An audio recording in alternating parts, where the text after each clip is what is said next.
Verás, yo no sé por lo que puede estar pasando ahora mismo y de seguro algunos están pasando de maravilla y otros probablemente tengan dificultades.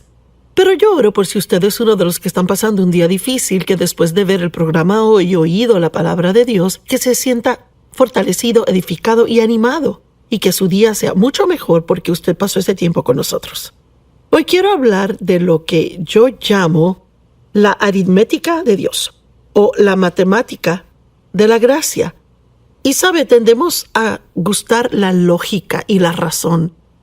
Es bastante asombroso ver cuánto tiempo pasamos tratando de figurar las cosas. Y yo puedo en realidad decir que hubo un tiempo en mi vida, probablemente hace años, cuando yo diría que de plano era adicta al razonamiento. Y lo que quiero decir es que en realidad no podía, al tener un problema, no podía tener calma y estar en paz hasta que pensara que lo tenía todo figurado. Y muchas veces descubrí luego que pensaba que lo tenía figurado, no lo había figurado, para nada. Y la Biblia nos dice que no nos apoyemos en nuestra prudencia. Así que lo que sea que pueda estar tratando de figurar, si acaso hay algo, yo quiero recordarles Proverbios 3 que dice: confía en el Señor con todo tu corazón y mente. Es la amplificada. Y es que no podemos decir que confiamos en Dios si nos preocupamos y razonamos y estamos confundidos porque no hallamos respuesta a todo. Y sabe, yo siempre digo que a fin de desarrollar confianza van a haber siempre preguntas no contestadas. Y tenemos que estar cómodos, no sabiendo. Y tendemos a preferir la lógica y la razón. Queremos que las cosas nos hagan sentido mentalmente. Pero la gracia de Dios, y les contaré en un minuto lo que es, en caso de que no sepa, la gracia de Dios es totalmente ilógica e irrazonable. Y dirá, ¿qué quiere decir que es irrazonable? Digo que es tan buena que no hay forma que pueda figurarla del todo, porque la gracia es Dios haciendo cosas maravillosas, asombrosas y buenas por otros, quienes no las merecen. Se dice que la gracia es riquezas a expensas de Cristo, y es absolutamente cierto. Por lo que Jesús hizo en la cruz, nosotros tenemos el beneficio de todo lo que Él ganó. La gracia es habilidad, es poder, es Dios ayudándonos a hacer cosas que necesitamos hacer. Y a menudo me gusta decir que cuando uno tiene la gracia para hacer algo, esa gracia hace lo que hubiera sido muy difícil o hasta imposible, en realidad, fácil. La gracia de Dios es absolutamente maravillosa, pero es bastante irrazonable. En Efesios 2:7, la Biblia dice: Él hizo esto a fin de poder claramente demostrar a través de las edades por venir las inmensurables, que no se pueden medir, tan grande que no se puede medir, ilimitadas, incomparables riquezas de su gracia sin costo, su inmerecido favor, en su amabilidad y la bondad de su corazón con nosotros en Cristo Jesús. Y sabe, yo he estado pensando esta semana que como cristianos, personas acostumbradas a pensar en la cruz o escuchar acerca de la cruz, decimos, bueno, ¿verdad? Jesús murió en la cruz y Él pagó por todos nuestros pecados, y podemos acostumbrarnos a simplemente decir cosas como esas, y quizás nosotros no siempre nos detenemos a realizar cuán totalmente y completamente asombroso es eso. Y oí a alguien decirlo así esta semana y pensé, realmente es bueno eso. Dijo, cuando Cristo estaba en la cruz, Él en realidad absorbió todo el pecado de todo el mundo, de cada persona que jamás vivió o jamás viviría. Si usted piensa en poner una esponja seca en agua, esa esponja absorbe toda el agua y la remueve. Y Jesús, en realidad, la Biblia dice, se hizo pecado. Él no solo tomó nuestros pecados, Él se hizo pecado. Y cuando uno piensa en su santidad y en ese intachable Cordero de Dios y cuán terrible debió de haber sido para Él. Y Él no tuvo que hacer eso. Cuando Él estaba en el jardín de Getsemaní, estaba sufriendo tanto y la Biblia dice que Él estaba sudando grandes gotas de sangre mientras oraba tomando su decisión. Y Él dijo: Padre, de ser posible, quita esta copa de mí, sin embargo que tu voluntad sea hecha y no la mía. Él pudo haber llamado ángeles. Le dijo a Pedro: yo pude haber llamado ángeles, miles de ángeles, y ellos me hubieran liberado de todo esto. Él no tuvo que hacerlo, pero escogió hacerlo por su amor por el Padre y por causa de su amor por ti y por mí. Y si está viendo este programa hoy y aún no le ha entregado su vida a Cristo, usted no le ha recibido como su Salvador y Señor y no ha creído en Jesús, la Biblia dice que todo lo que tiene que hacer para ser salvo es creer en su corazón y confesar con su boca. Yo no creo que uno puede creer esto con la cabeza. Y no creo que hay forma alguna de razonar lo que Cristo hizo y decir: oh sí, yo lo entiendo.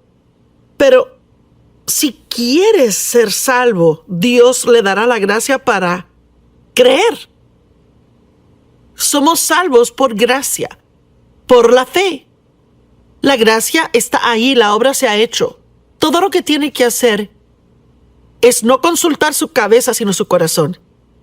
Y decir: yo creo esto. Y recuerde, usted no puede hacer que tenga sentido. La gracia no puede ser entendida con la mente.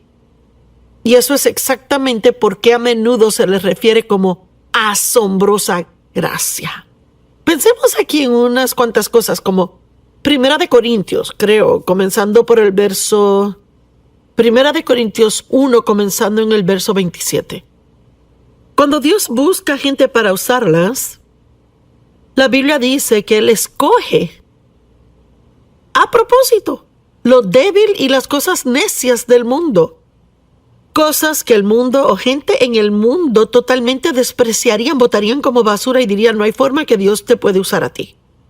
Y esas son las personas que Él escoge usar para mostrar su gloria por ellos. Porque eso confunde a los que piensan que son sabios y conocen las respuestas.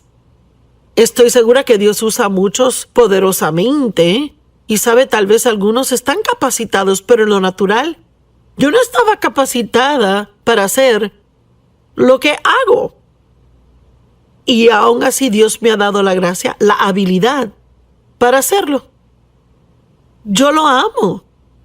Es lo único que podía decir. No tenía entrenamiento, no tenía la educación. Y muchos me dijeron que ni tenía la personalidad o la voz correcta. Pero aquí estoy 45 años después y Dios sigue usándome. Usted sabe, eso hace que los que piensan que son inteligentes sacudan sus cabezas y no sean capaces de figurarlo. La gracia es totalmente irrazonable, pero es una dádiva. Y usted puede recibirla no solo para ser salvo, sino para cada día de su vida. La Biblia dice que de la misma forma en que fuimos salvos es la misma forma en que debemos vivir, por gracia, a través de la fe. Aquí hay otra que lo dejará meneando la cabeza. La Biblia dice que Dios creó todo lo que vemos de la nada. Ahora, déjeme preguntarle, ¿cómo se puede hacer algo de la nada? No hay ninguno aquí, ningún ser humano ha sido capaz jamás de crear algo de la nada. Necesitamos algo con que comenzar. Pero Dios creó todo lo que vemos de la nada. Él comenzó con nada. Él no tiene principio ni tiene fin. ¿De dónde se originó Dios? Bueno, Él simplemente es. Esa es una de las cosas que puede hacer su relación con Dios tan asombrosa y maravillosa y tan rica. Si usted realiza que sus caminos son más altos que los suyos y sus pensamientos van más allá de los suyos. La Biblia dice en Isaías, creo que está en el 55, 8 al 9, pues mis pensamientos no son tus pensamientos. ni son tus caminos mis caminos, declara el Señor. Pues como los cielos son más altos que la tierra, y mire, eso es bien lejos, tan lejos como el cielo está de la tierra, así son mis caminos más altos que los tuyos, y también son mis pensamientos más altos que tus pensamientos. Podemos tener un plan, pero Dios tiene un mejor plan. Podemos pensar que sabemos las respuestas, pero Dios conoce tantas cosas que no sabemos. Y yo no sé de usted, pero eso a mí me emociona. Me emociona saber que a mí se me ha permitido entrar en una personal e íntima relación con Dios por Cristo, cuyo poder no se puede medir, cuya sabiduría no se puede medir. Él conoce todo, Él conoce mis pensamientos antes de pensarlos, conoce mis palabras antes de pronunciarlas. Y cuando tengo un problema, yo puedo no saber la respuesta, pero Dios tiene la respuesta. Y quizás ahora mismo usted tiene un problema y usted no sabe cómo resolverlo, pero Dios tiene la solución y Dios tiene un plan. Dios le ama. Sí, aun si usted no lo merece, y yo no lo merezco, Dios le ama y le ama incondicionalmente. Y Él tampoco le pide que sea perfecto, Él pide que crea en su Hijo Jesucristo. Y sabe, en nuestro mundo, 2 menos 1 es 1. Por ejemplo, tengo este vaso de agua aquí. Bueno, si alguien aquí en el estudio dice, ¿me lo regalas? Si se lo regalo, me quedaría sin ninguno, ¿verdad? Nadie discutiría eso. Pero en la economía de Dios, su matemática, la aritmética de Dios, la matemática de la gracia no funciona igualmente. Porque Dios dice 2 menos 1 resulta en 30 o 60 o en 100.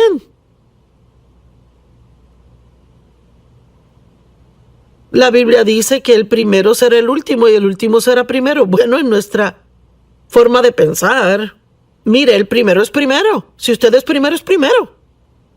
Pero Dios dice el primero puede ser último. En otras palabras, los que empujan, mueven, manipulan, hacen trampa, mienten para ser primeros, estar arriba, ser promovidos, se sorprenderían al final al ver que ellos son los últimos. Y sin embargo, los que estaban dispuestos a humillarse y ser últimos, a no ser que Dios les promoviera, ellos serán verdaderamente los primeros.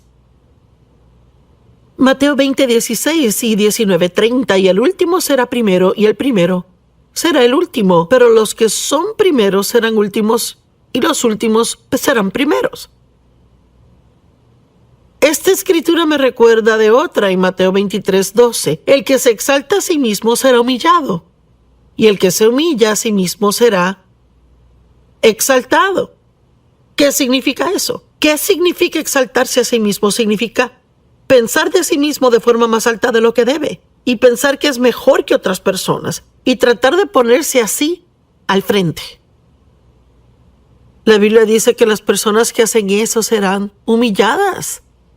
Pero si se humilla a sí mismo, la Biblia dice, humillaos pues bajo la poderosa mano de Dios, y a su debido tiempo Él les exaltará. Y tengo suficiente experiencia para saber que Dios me da la oportunidad de humillarme, pero si no la tomo y no lo hago, Él lo hará por mí. Y déjeme decirle que es mucho más cómodo hacerlo uno mismo en vez de que Dios lo haga por uno. La palabra humilde significa lugar bajito.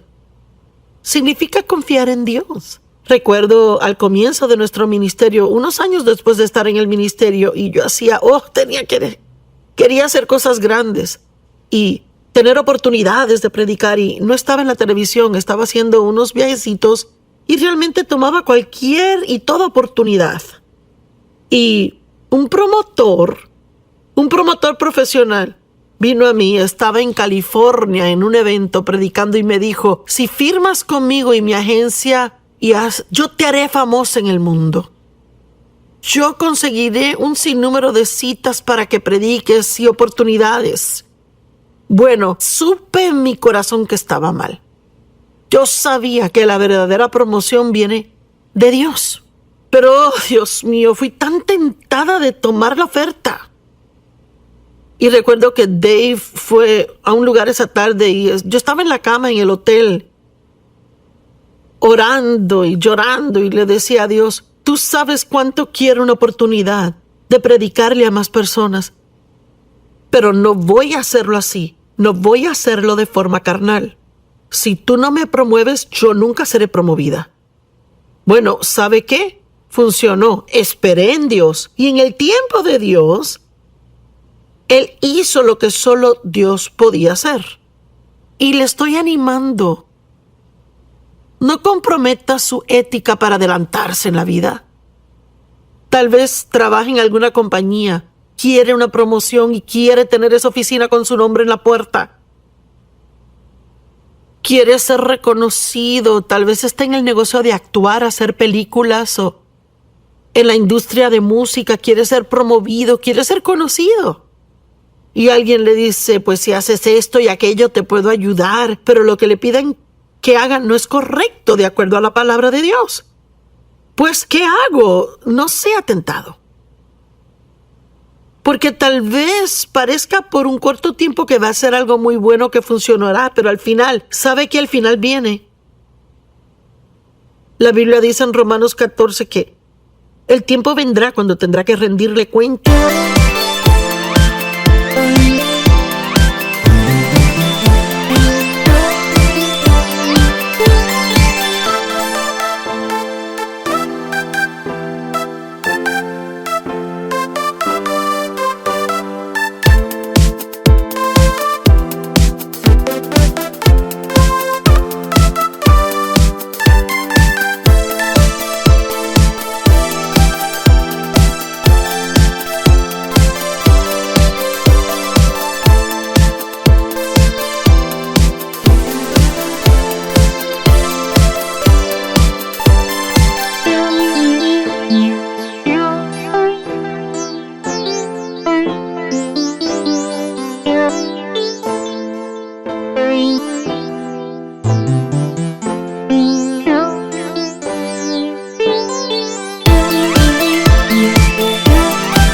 De sí mismo a Dios.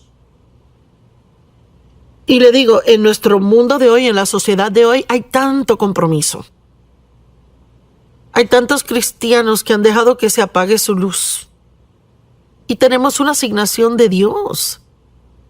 Él dijo, sean estrellas resplandecientes en un mundo oscuro. Usted es la luz que debería brillar en la oscuridad. Tenemos que poner nuestra confianza en Dios y dejar que Él nos promueva, porque solo Él puede hacerlo bien. Déjeme hablarle por un minuto de lo que la Biblia dice sobre dar de su dinero, dar de su tiempo, ayudar a otras personas, de servir a otros, de dar sus ofrendas, apoyar a misioneros, de dar al pobre. Mire, primeramente debemos realizar que dar es parte del estilo de vida del cristiano. Eso es lo que hacemos, porque de tal manera amó Dios al mundo que dio su unigénito. Él no nos dio lo que le sobraba, Él dio su unigénito y dio lo mejor suyo, para que fuésemos salvos. Y Dios quiere que seamos dadivosos, no porque Él necesite nuestro dinero, necesite lo que le damos, sino porque algo maravilloso sucede por dentro de uno cuando uno da. Las pequeñas, limitadas, narcisistas, egocéntricas, personas que solo se tienen a sí mismas en sus mentes, que solo viven para sí mismas, son las personas más miserables en el planeta. En mi opinión, la generosidad es una de las más grandes cosas que usted puede desarrollar en su vida. No viva para recibir, viva para dar. Y recuerde, la matemática de Dios es diferente a la del mundo. En el mundo, si usted da, usted pierde. Pero en el reino de Dios, si usted da con buena fe en el corazón porque ama a Dios y quiere ayudar a alguien, terminará con más de lo que tenía antes de dar. Vea, irrazonable. No tiene sentido. Pero vaya, mire, sí funciona. En Malaquías 3:10, traigan el diezmo entero al alfolí. El diezmo es 10% de todo lo que gana, para que haya alimento en mi casa. ¿Y a dónde se lleva el diezmo? Lo lleva a la casa de Dios. Para que haya alimento en mi casa, lo lleva al lugar donde va a alimentarse, donde recibe y donde otros pueden recibir. Y por tanto, pónganme a prueba. Es muy interesante. No hay muchos lugares en la Biblia donde Dios dice, adelante, yo los reto, pruébenme, examinen y vean si funciona. Y por tanto, pónganme a prueba, dice el Señor de los ejércitos, si yo no les abriré. Dios mío, oiga esto, si yo no les abriré las ventanas de los cielos y derramaré una bendición tan grande que no podrán contenerla. ¿Qué significa? Que no la podrá contener. Quiere decir que no podrá entenderla. No podrá creer cuán bueno Dios es con usted. No podrá creer lo que Él está haciendo en su vida. Por favor, entienda, Dios no necesita su dinero. Y el diablo tratará de ponerle todo tipo de excusa imaginable para que no dé. Bueno, ¿y esos predicadores qué hacen con tu dinero? Mira, ese predicador maneja un carro mejor que el tuyo. ¿Por qué le das? Pues no le está dando al predicador, ni siquiera le está dando a la iglesia. Le está dando a Dios. Y debe hacer lo posible por asegurarse que los lugares a donde da son honestos y que están haciendo un buen trabajo y hacen cosas buenas con el dinero. Y una de las cosas que deben estar haciendo es alcanzar a personas nuevas, especialmente al pobre, al necesitado, al oprimido, enfermo y debilitado. Y Jesús no vino para los que están bien y sanos, vino por los enfermos. Y nuestro mundo está lleno de personas enfermas espiritual, mental y físicamente y en toda forma imaginable. En cuanto a mí me concierne, y quiero que oiga esto, dar es lo más inteligente que usted puede hacer. Y no quiero ser áspera.